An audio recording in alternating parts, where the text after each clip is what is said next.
नमस्कार विद्यार्थियों।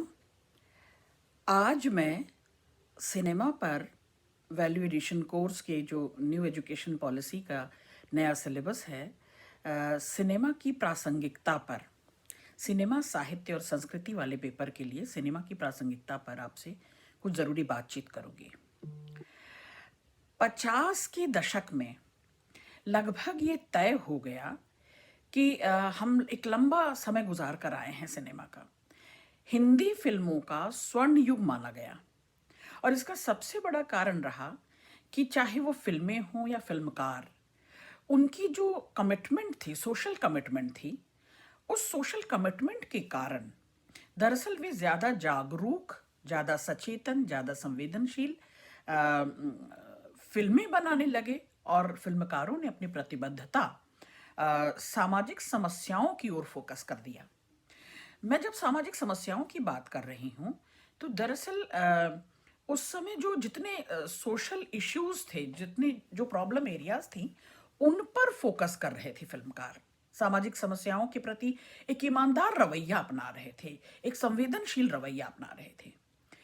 प्रासंगिक चीजें वही होती हैं, खासतौर पर जब मैं सिनेमा की प्रासंगिकता की बात कर रही हूँ, जो न केवल तत्कालीन समस्याओं का समाधान तलाशें, बल्कि आने वाले जमाने में किस तरह की समस्याएं आएंगी समाज पर,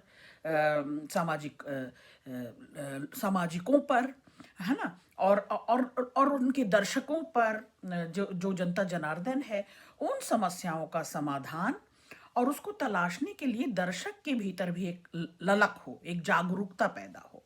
ये काम सिनेमा ने और सिनेमाकारों ने किया। देखिए, उन दिनों फिल्म निर्माण केवल व्यावसायिकता नहीं था। मैं 50 के दशक की बात कर रही हूँ, क्योंकि सामाजिक सरोकार भी सशक्त रूप से उद्देश्य के रूप में, मोटिव के रूप में जुड़ा हुआ था।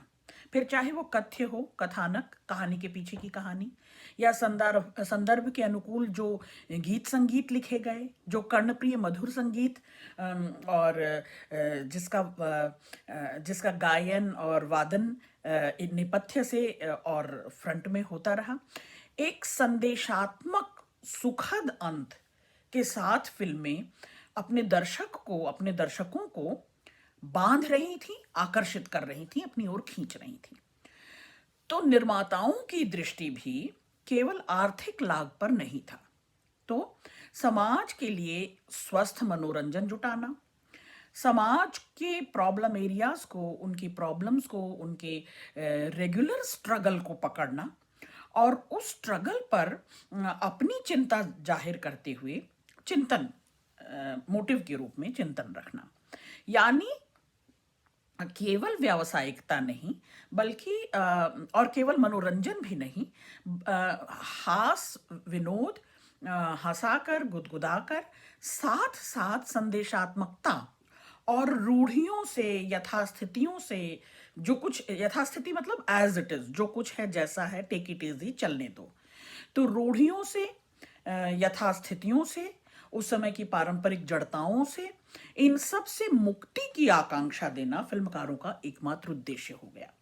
उनकी उनकी सोच का ये जरूरी हिस्सा बना, और इसलिए ही मैं कह रही हूं कि 50 के बाद फिल्में लगातार प्रासंगिक होती गई, हिंदी सिनेमा प्रासंगिक होता गया।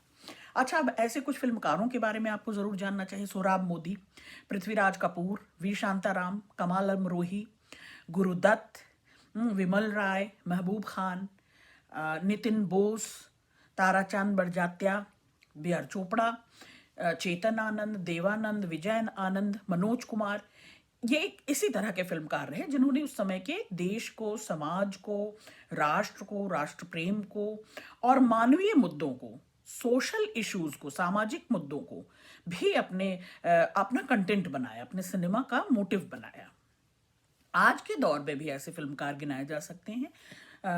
गोविंद निहलानी हैं, श्याम बेनेगल, अनुराग कश्यप, आशुतोष गवारिकर, यश चोपड़ा, प्रकाश झा, ऐसे कई नाम गिनाए जा सकते हैं जिन्होंने सामाजिक सरोकारों को अपना उद्देश्य बनाया और सामाजिक सरोकारों के कारण उस मोटिव को, उस कंटेंट को देकर दरअसल लोकप्रिय सिनेमा बनाया और इनका सिनेमा प्रासंगिक हुआ। भारतीय सिनेमा की समग्रता की अगर आप बात करेंगे तो बंगाल में सत्यजीत राय थे और ऋत्विक घटक। 50 के दौर में भारतीय समाज के जो वंचित जनसमूह हैं, जो हाशिए पर लोग हैं, जो जनजातियां हैं, जो दलित वंचित जातियां हैं, उनकी आकांक्षाओं पर, उनके सपनों पर, उनकी उम्मीदों पर भी फिल्में बना रहे थे और केवल राष्ट्र में नहीं, अंतर्राष्ट्रीय ख्याति पा रहे थे। इसी दशक में आने से ठीक पहले, यानी 1946 के आसपास, 1946 में चेतन आनंद ने नीचा नगर नाम की एक फिल्म बनाई। ये कामगारों पर है। कामगार, मिल मजदूर और मालिकों के संघर्ष की बहुत ही प्रभावशाली ढंग से प्रस्तुत ये नीचा नगर फिल्म रही। और ये फ्रांस में कान जैसे महत्वपूर्ण फिल्म समारोह में इस फिल्म को सम्मानित किया गया, पुरस्कार भी मिला। ख्वाजा अहमद अब्बास की धरती के लाल, ये भी सामाजिक यथार्थ पर अभूतपूर्व फिल्म बनी। भारतीय किसान जीवन की त्रासदी को विमल राय लेकर आते थे 1953 में, 1953 में 2 बीघा जमीन। इस फिल्म में जिस यथार्थ को उन्होंने प्रस्तुत किया, किसानी जिंदगी जो है, किसान जमीन है ना, उन समस्याओं को लेकर बहुत ही पीड़ा पहुंचाने वाली, मर्म को छूने वाली, प्रश्न देने वाली, सवाल उठाने वाली फिल्म 2 बीघा जमीन बनाई। पूंजीपतियों के द्वारा कैसे गरीब किसानों का शोषण हो रहा है, कैसे उनकी जमीन का दोहन हो रहा है और कैसे उनकी जमीनों को हड़प कर जो बड़े बड़े औद्योगिकरण, जो उद्योग खड़े किए जा रहे हैं, इस षड्यंत्र की दारुण कथा को, इस अमानवीय कथा को भी ये फिल्म उद्घाटित करती है। इसलिए यह हिंदी सिनेमा प्रासंगिक है। अब आप आज देखें कि आज जो स्पेशल इकोनॉमिक जोन के लिए सरकार की जो पूंजीवादी नीतियों का प्रारंभ उस युग में हो रहा था, हो चुका था, उसका इतने साहस के साथ, इतनी जोखिम के साथ, इतनी बेबाकी से पर्दाफाश विमल राय करते हैं। बलराज साहनी ने इस फिल्म में शंभू नाम के गरीब किसान की भूमिका निभाई, पात्र चरित्र के रूप में, जो अपनी 2 बीघा जमीन को जमींदार के चंगुल से छुड़ाने के लिए लगातार मेहनत मजदूरी करता है और अपने गांव में अपनी जमीन से विस्थापित होकर, उखड़ कर कोलकाता पहुंच जाता है। लेकिन उसका हर प्रयास बार बार विफल होता है और अंत में वह अपनी जमीन से बेदखल हो चुका होता है। श्रम से तो बेदखल हो ही चुका था। श्रम माने स्वाभिमान। किसान के लिए उसकी जमीन और उसका श्रम, उसकी मेहनत जो है वो उसका स्वाभिमान है। तो अपने स्वाभिमान से तो बेदखल हो चुका है।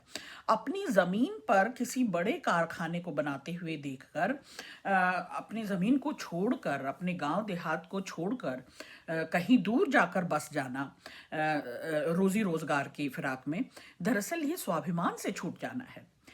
अच्छा ठीक, ऐसे ही वी शांताराम हिंदी सिनेमा को सामाजिक सरोकार से जोड़ते हैं।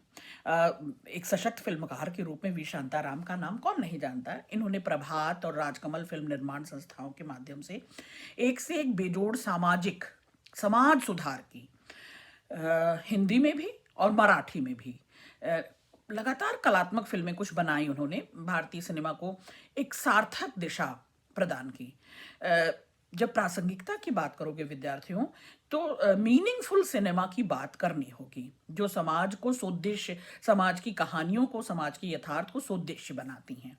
तो सामाजिक रूढ़ियों को तोड़ने का, पारंपरिक जड़ता को तोड़ने का और उसके विरोध स्वरूप जो एक नए युग का आह्वान कर रही हैं, ऐसी कई फिल्मों को हम गिना सकते हैं भारतीय सिनेमा या हिंदी सिनेमा की प्रासंगिकता में।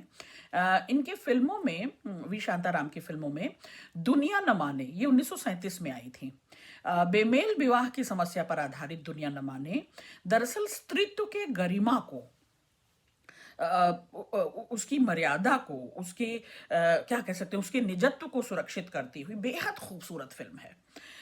शांता आप्टे ने नायिका की भूमिका निभाई, नीरा नाम की नायिका की भूमिका निभाई, और उसे बहुत लाइव कर दिया, मतलब उसे जीवंत कर दिया। उसे आपके सामने ऐसा लगा कि आपके आस पड़ोस की ये कोई स्त्री हो सकती है जो अपनी गरिमा में अपने स्त्रीत्व को जीती है। तो औरत केवल ऑब्जेक्ट नहीं है, औरत केवल भोग्या नहीं है, चरणों की दासी नहीं है, अनुगामिनी नहीं है, उपभोग की सामग्री नहीं है। औरत केवल ऑब्जेक्ट या वस्तु न होकर दरअसल वो एक सब्जेक्ट भी बन सकती है। विमेन ओरिएंटेड, मतलब नायिका ओरिएंटेड, है ना। ये फिल्म थी, और ये इस पूरे उपभोक्ता समाज पर, इस पूरे बाजारीकरण पर एक जोरदार तमाचा थी, एक जो करारा व्यंग्य थी, एक सबक सिखाने वाली फिल्म थी। इसलिए फिल्में हिंदी सिनेमा प्रासंगिक है। आज आज के 21वीं सदी में भी फिल्मों में जो नारी का तेज, ओज, है ना, या नेतृत्व करती हुई, लीड करती हुई स्त्रियां, वी शांताराम ही नहीं दिखा रहे थे 1937 में, बल्कि भारत के बहुत सारे समाज सुधारक उस समय जाति, वर्ग, वर्ण, समूह, समुदाय, है ना, छूत अछूत, ऊंच नीच, इस तरह के तमाम भेदभाव पर फिल्में बन रही थी। अस्पृश्यता के शिकार लोगों पर और उनका जीवन कैसे बदला जाए, इस पर फिल्में बन रही थी। तो यह सच है कि इनमें से बहुत सारा हिंदी सिनेमा जो है वो सामाजिक सरोकार को बड़े फ्लो के साथ, बड़ी गति के साथ और बलपूर्वक दिखाने वाली फिल्में हैं। और इन फिल्मों में केवल अस्पृश्यता को समस्या के रूप में नहीं, प्रॉब्लम तो वो है ही, लेकिन वो कैसे अभिशाप है, सामाजिक अभिशाप है अस्पृश्यता, ये दिखाने की भी कोशिश की गई है। तो हिंदी फिल्मों के जो सामाजिक सरोकार हैं, दरअसल वही उसकी प्रासंगिकता है ना। तो उसको दिखाने में, उसको प्रस्तुत करने में, एक फिल्म फ्रांज ऑस्टिन की फिल्म थी 1936 में, अछूत कन्या, जो गांधी जी के अनुसार उनके सुधार आंदोलनों से प्रेरित थी। माने गांधी जी का जो सुधार आंदोलन है उससे प्रेरित होकर यह अछूत कन्या फिल्म बनाई गई थी। यह फिल्म अशोक कुमार, प्रताप नाम के एक ब्राह्मण लड़के, और कस्तूरी लड़की जो देविका रानी ने भूमिका निभाई, अछूत लड़की की भूमिका निभाई, ये ब्राह्मण लड़के और अछूत कन्या की दारुण प्रेम की कहानी है, असफल प्रेम की कहानी है। ब्राह्मण लड़का और कस्तूरी, जो देविका रानी ने भूमिका निभाई, इन दोनों के दारुण प्रेम क्यों कह रही हूं, असफल प्रेम क्यों कह रही हूं, क्योंकि जात पात, छुआछूत समाज में कोढ़ की तरह विद्यमान था।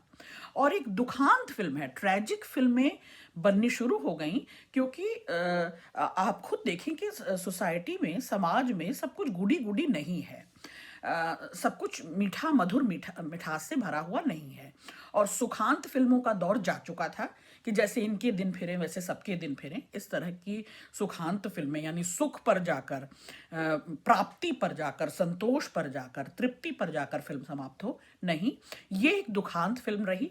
और इस वर्जित और उपेक्षित विषय को, अछूत कन्या, छुआछूत, इस वर्जित और उपेक्षित विषय को पहली बार फिल्म के माध्यम से, सिनेमा सबसे लोकप्रिय माध्यम है आप जानते हैं, फिल्म के माध्यम से लोगों के बीच लाना, दर्शकों के बीच लाना। और दर्शक किनसे बनता है, समाज में किस तरह के लोग होते हैं, शिक्षित भी होते हैं, निरक्षर भी होते हैं, लेकिन उनके बीच में लाकर फिल्मकार ने बड़ी लोकप्रियता बटोरी, बड़ी प्रशंसा बटोरी कि यथार्थ को लाना, यथार्थ कड़वा कसैला होता है, सच्चाई को लाना, फिल्मकार ने ये जोखिम, ये साहस उठाया, व्यवसायिकता को नजरअंदाज करके।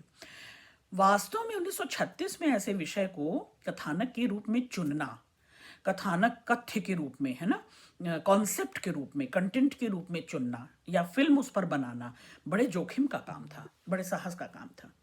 तो मैंने कहा कि फ्रांज ऑस्टिन जर्मन मूल का फिल्मकार था, और शायद उसने इसीलिए ये विषय लिया हो, एक तरह का इतना क्या कह सकते हैं, धड़कता हुआ, इतना वर्जित निषिद्ध, जो हमारे यहाँ वर्जित और निषिद्ध था, उसके लिए वर्जित निषिद्ध नहीं था। वो एक विदेशी होने के बावजूद भारतीय समाज की उस पीड़ा को, उस वंचना को, उस उस सड़ांध को पकड़ रहा था गहराई से और उस पर शोध कर रहा था, अध्ययन कर रहा था।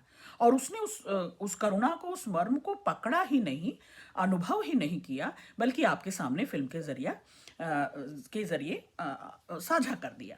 प्रताप और कस्तूरी के बीच प्रेम फल फूल ही नहीं सकता था। क्यों? क्योंकि दोनों के वर्ण में भेद है, दोनों के वर्ग में भेद है, सामाजिक भेदभाव, जाति में दोनों के बहुत बड़ा फासला है। तो परस्पर व्याप्त इस वर्ण भेद को मिटाने के लिए प्रताप, जो ब्राह्मण पुत्र है, अशोक कुमार ने जो भूमिका निभाई, भगवान से पूछते हैं कि उसे भी क्यों नहीं अछूत बना दिया भगवान ने, ताकि उसका प्रेम तो फल फूल सकता, प्रेम तो किसी परिणाम तक पहुंचता, उसका प्रेम तो सफल होता। उस समय के लिए ऐसी सोच लेकर फिल्म बनाना वाकई बहुत साहस का काम, दुस्साहस का काम था, और ये किया। इसमें एक ऐसा विवेक है, एक ऐसी सोच दिया जा रहा है, एक ऐसा विचार दिया जा रहा है। इसलिए मैं कह रही हूँ कि हिंदी सिनेमा प्रासंगिक है, कि अछूत होने में कोई दोष नहीं है।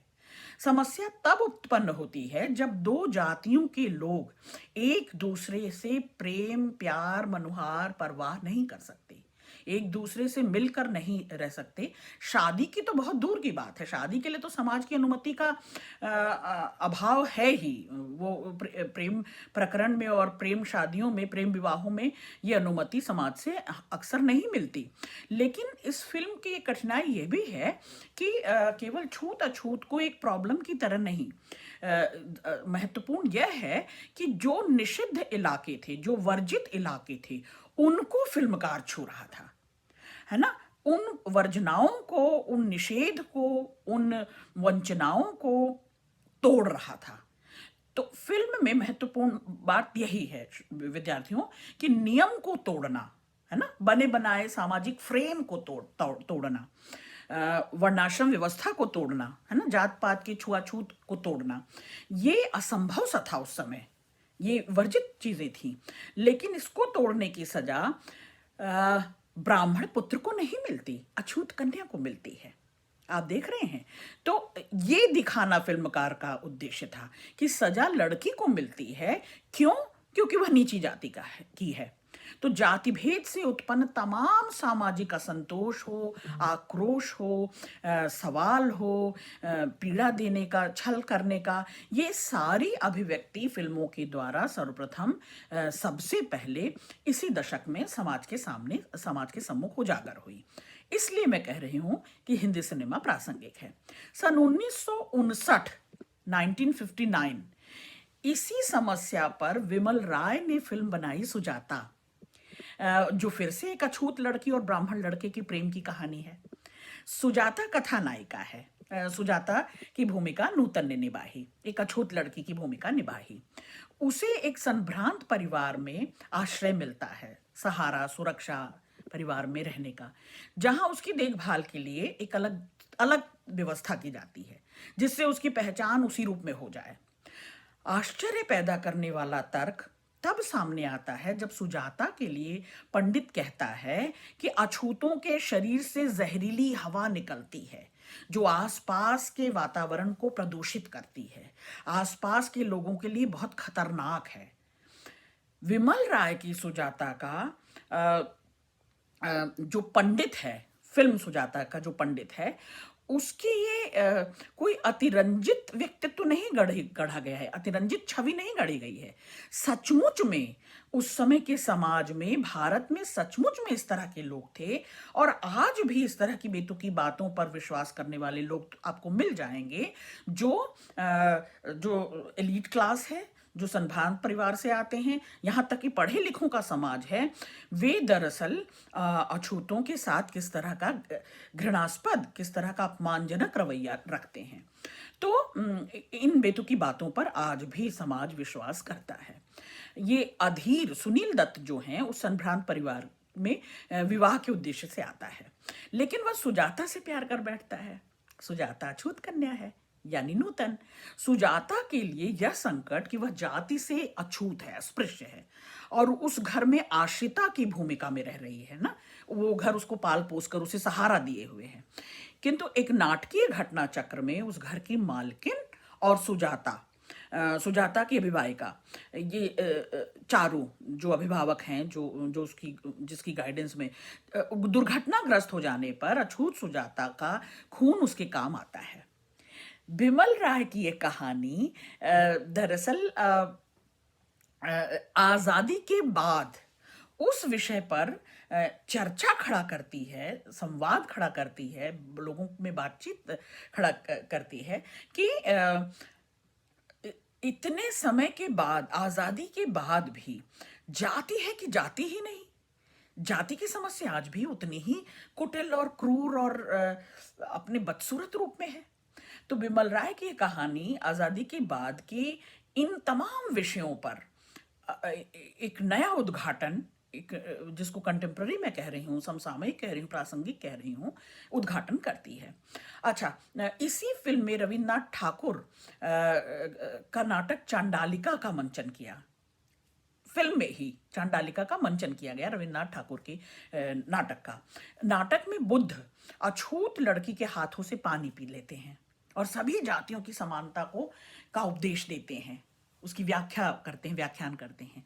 तो इस फिल्म में बिमल राय अछूत कन्या के फ्रांस ऑस्टेन से भी आगे निकल जाते हैं उस नाटक के जरिए कि बुद्ध ने अछूत कन्या के हाथ से पानी पी लिया। तो मतलब एक संदेश जो है और दूर तक चलता है।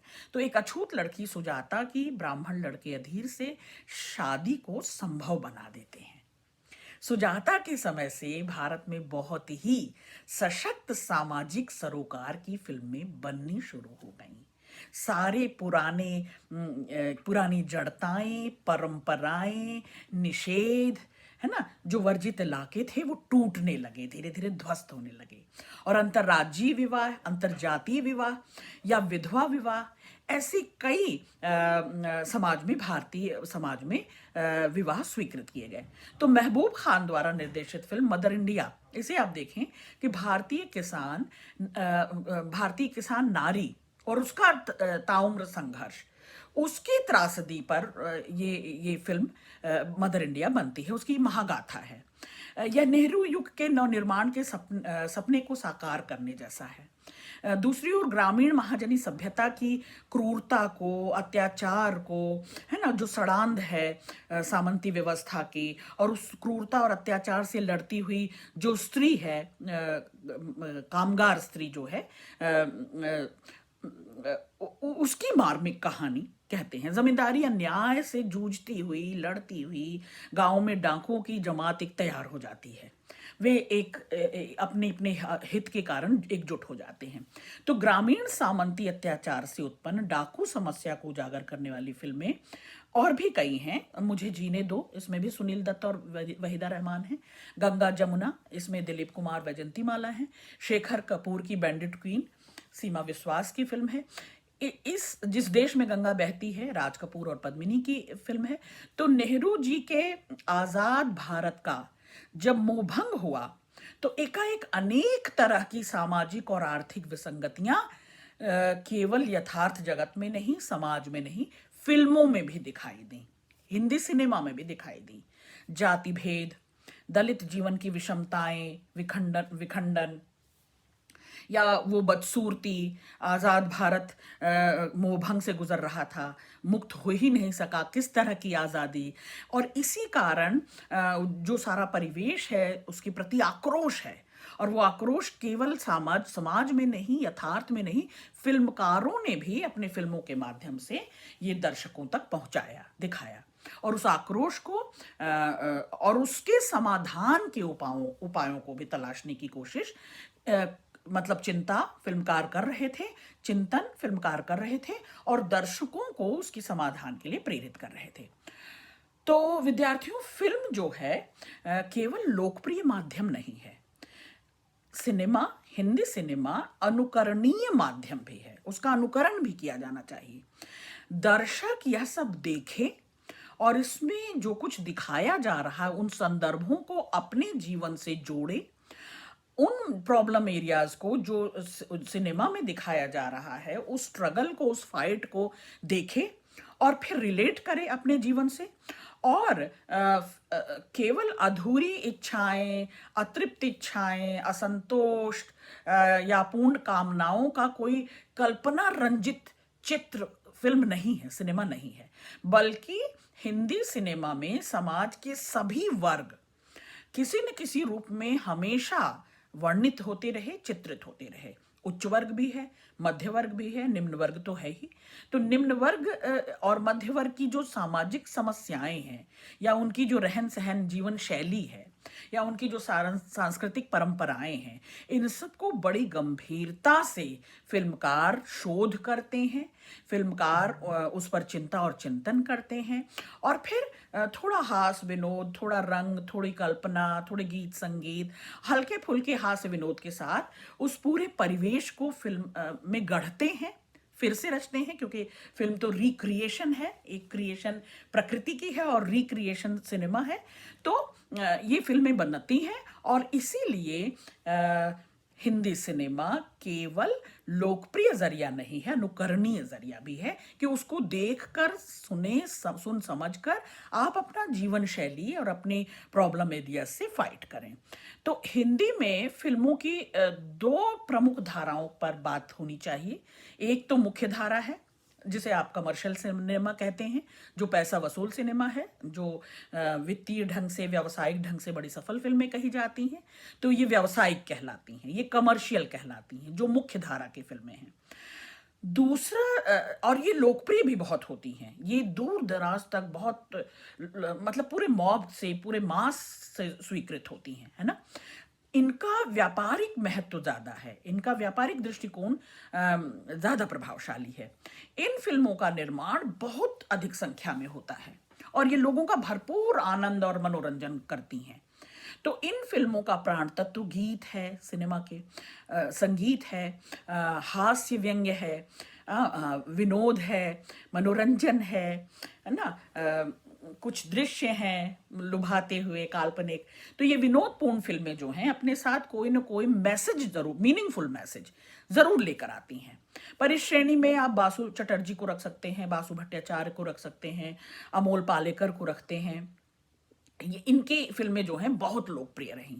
पारिवारिक मनमुटावों पर समाधान कैसे खोजा जाए, या स्त्री पुरुष के संबंध जो हैं, या त्रिकोण प्रेम जो हैं, इनकी व्याख्या करने वाली फिल्में इनमें मिलती हैं। तो आप कुछ फिल्में गिना सकते हैं: आनंद, बावर्ची, चुपके चुपके, पिया का घर, अभिमान, नमक हराम, गोलमाल, रजनीगंधा। ये पारिवारिक मनमुटावों का समाधान खोजने वाली फिल्म। या छोटी सी बात, इस तरह की फिल्में जो हैं, ये ताराचंद बड़जात्या, सूरज बड़जात्या के पिता, ने राजश्री पिक्चर्स के बैनर तले अनेक घरेलू पारिवारिक प्रसंगों पर आधारित बहुत सुंदर सुंदर विनोदपूर्ण फिल्में इसी उद्देश्य से बनाई, माने मनोरंजन के उद्देश्य से, विनोद के उद्देश्य से, और व्यावसायिक बनाने के लिए, इसी उद्देश्य को लेकर कुछ मीनिंगफुल मैसेज डालकर, संदेशात्मक और सुधारवादी दोनों दृष्टियों से ये फिल्म बनी। आरती, नदिया के पार, गीत गाता चल, दोस्ती, दुल्हन वही जो पिया मन भाए, चितचोर, मैं तुलसी तेरे आंगन की, ऐसी पारिवारिक फिल्में भी उस दौरान बनी, जो पारिवारिक मूल्यों को लेकर बनाई गई, जो से पूरा परिवार एक साथ बैठकर देख सकता है। इसी परंपरा को आगे बढ़ाते हुए सूरज बड़जात्या ने भी बनाई मैंने प्यार किया, हम आपके हैं कौन, और विवाह, मैं प्रेम की दीवानी आदि, ऐसी कई फिल्में निर्मित हुई, का निर्माण हुआ।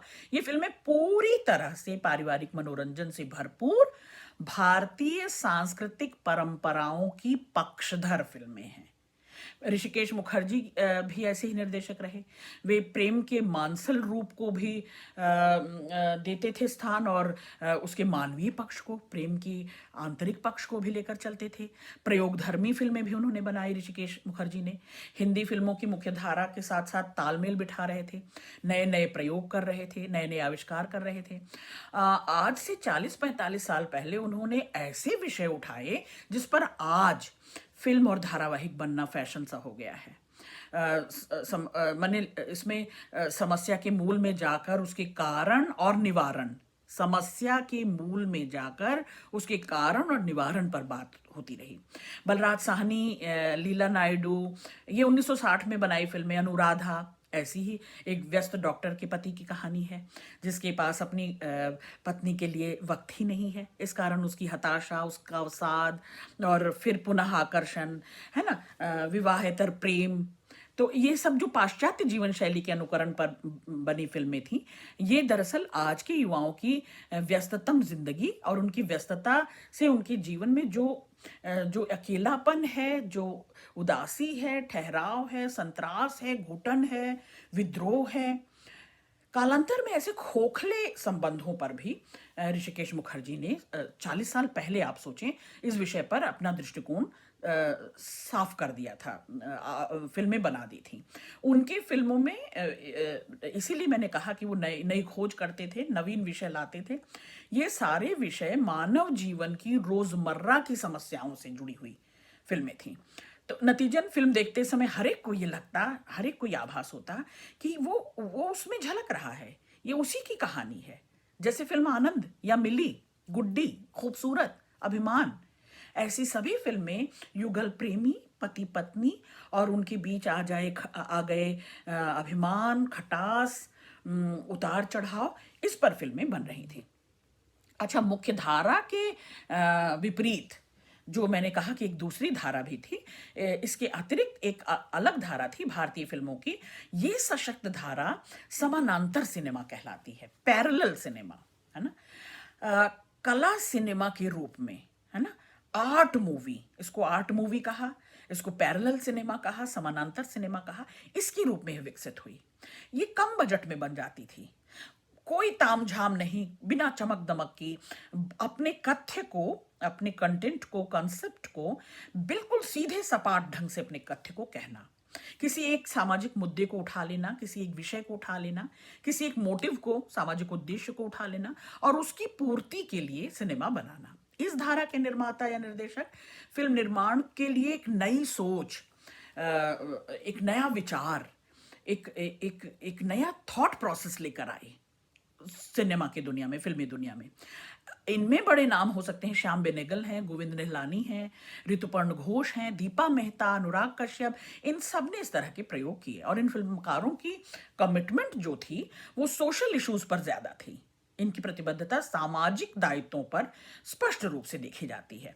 अब आप बहुचर्चित एक निर्देशक श्याम बेनेगल की फिल्म जो राष्ट्रीय पुरस्कार से भी बार बार सम्मानित हुए, उनकी पहली ही फिल्म थी 1974 में आई थी, 1974 में, अंकुर। यह फिल्म भी अछूत औरत और ब्राह्मण आदमी के रिश्ते की कहानी कहती है। इसके बाद भुवन शो, मृगया, भूमिका, मंडी, ऐसी कई फिल्में श्याम बेनेगल ने हाशिए पर के लोगों को, हाशिए पर के समाज को केंद्र में रखकर, ध्यान में रखकर, फोकस कर उपेक्षित जीवन को रिप्रेजेंट किया, है ना, जो जीवन में सामने दिखता है। 80 के दशक में भी आर्ट मूवी के रूप में, कला फिल्मों के रूप में, दरअसल 80 के दशक में तो मैं कहूंगी, क्योंकि एक प्रगतिशील आंदोलन शुरू हुआ, एक प्रगतिशीलता सोच विचार में आई, तो इस दशक में तो आर्ट मूवी मुख्य धारा के रूप में आ गई। समानांतर सिनेमा जो है वो अपनी बड़ी मजबूत जगह बना चुका था, बड़ी ठोस जगह बना चुका था। इसी श्रेणी में चाहे वो विभाजन की त्रासदी पर बनी फिल्में हो, पिंजर, खुशवंत सिंह द्वारा रचित, ट्रेन टू पाकिस्तान, पिंजर, तमस, इस तरह का तमस धारावाहिक था, टेलीफिल्म थी, कन्या भ्रूण हत्या को लेकर, मातृभूमि, ऐसी मार्मिक फिल्में विस्थापन को लेकर, विभाजन को लेकर, उस दर्द, उस करुणा, मर्म को, पीड़ा को लेकर।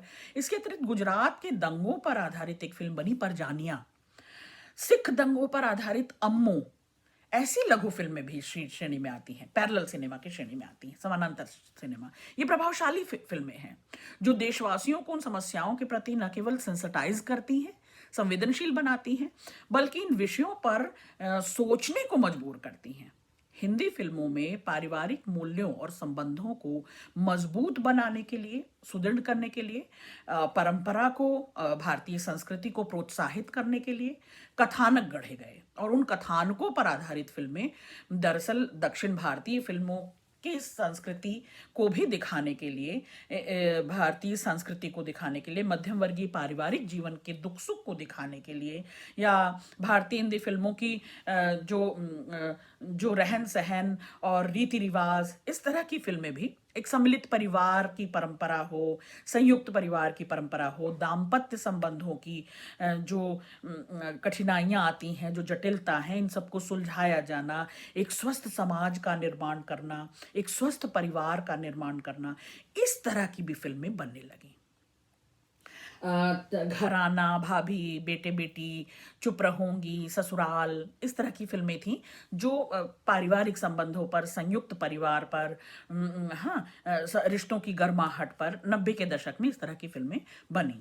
मणिरत्नम, बालचंदर, विश्वनाथन, ये ऐसे कुछ निर्देशक थे जिन्होंने बॉम्बे, रोजा, उस समय के हिंदू मुस्लिम समस्या पर, आतंकवाद पर, सांप्रदायिक वैमनस्य पर और उनके दुष्परिणामों पर महत्वपूर्ण ढंग से रेखांकित करते हुए ये फिल्में बनाई। और ये फिल्में केवल देश में नहीं, राज्य में नहीं, राष्ट्र में नहीं, अंतर्राष्ट्रीय ढंग से इन्होंने ख्याति पाई, लोकप्रियता पाई। तो हम सिनेमा की प्रासंगिकता पर बात कर रहे हैं। हिंदी फिल्में हर युग में अपने बदलती परिस्थितियों को और भारतीय समाज को, भारतीय साहित्य को, भारतीय संस्कृति को, उसके हर रूप, हर रंग को, उसके ढांचे को रिक्रिएट करती रही, उसे अपने ढंग से प्रस्तुत करती रही। आज भी, आज के दौर में भी ऐसी फिल्में लगातार बन रही हैं। आज भी केवल शुद्ध रूप से मनोरंजन फिल्म का उद्देश्य नहीं है, बल्कि इंफॉर्मेशन, इंफोटेनमेंट जिसे मैं कहती हूँ, तो ज्ञान विज्ञान को भी समृद्ध करना, ज्ञान विज्ञान को भी आगे बढ़ाना, सूचनाओं को, जानकारियों को आगे बढ़ाना भी फिल्म का उद्देश्य है। तो फिल्म प्रेजेंटेशन, फिल्म का फॉर्मेट, तो प्रस्तुतिकरण हो, शैली हो, इसमें ज़रूर तकनीकी रूप से लगातार कुछ कुछ बदलाव होते रहे हैं, किंतु केंद्र में, उसके सेंट्रिक आइडिया में जब हम बात करते हैं कंटेंट या कॉन्सेप्ट की, तो फिल्म की प्रासंगिकता की बात करते हुए हमें उसके केंद्र में व्यक्ति ही दिखाई देता है, व्यक्ति का परिवार दिखाई देता है, उसका समाज दिखाई देता है, उसका अकेलापन, संबंधों से टूट छिटक जाना, है ना, परिवार के अंतर कलह, उसका समाज से अंतर संबंध, ये सब कुछ कंटेंट के रूप में, सेंट्रिक आइडिया के रूप में हमेशा रहता है। तो विद्यार्थियों, निश्चित रूप से हम हिंदी सिनेमा समाज को लगातार एक नई दिशा, एक नया फ्लो, एक नया ग्लो और एक नई सोच, एक नया विवेक दे रही है। बहुत शुक्रिया।